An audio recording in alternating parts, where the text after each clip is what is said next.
Alors, l'exercice de tirage vertical à la poulillotte avec une prise neutre est un exercice qui recrute principalement le grand dorsal, mais également d'autres muscles périphériques comme les rhomboïdes, le grand rond, mais également les trapèzes inférieurs. En secondaire, dans le mouvement, il va y avoir une activation du biceps. Nous, notre but, c'est d'inhiber l'action des biceps et des avant-bras pour pouvoir recruter pleinement notre dos. Je vais monter mon boudin au maximum de sorte à pouvoir régler la hauteur du boudin, histoire d'avoir de l'emprise dans le sol et de la stabilité. Je vais m'avancer de sorte à avoir à peine le bout de mes genoux dépassé. On pose et le talon et la pointe au sol. Ensuite, je viens tirer la languette, appuyer sur mes boudins, hop là, bloquer fermement de sorte à ce qu'il n'y ait plus d'espace ici. Ensuite, suivant la largeur de tes épaules, tu as certains types de prises. Moi, de manière générale, je te recommande, si vraiment ton but, encore une fois, c'est d'utiliser ton grand dorsal, de prendre une largeur anatomique, c'est-à-dire à peu près la largeur de tes épaules. On va saisir la barre avec le pouce du même côté que les autres doigts pour inhiber l'action de l'avant-bras et du biceps.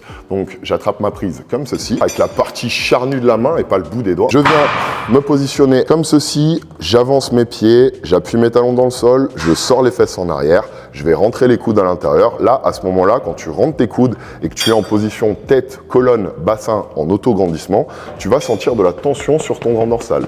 Si tu sens cette tension, c'est que déjà, tu es bien paramétré. À partir de là, tout mouvement de dos s'initie par un décrochage des omoplates. Donc, je ne commence pas mon mouvement en tirant dans les coudes, mais plutôt en essayant d'abaisser mes épaules le plus bas possible, d'accord, en gardant les coudes quasiment tendus. Ça, c'est le départ du mouvement. Ensuite, je finis mon mouvement en gardant les coudes sous la barre et en descendant à peu près au niveau de mon menton. Je relâche en gardant de la tension dans le dos et là, je décroche les omoplates.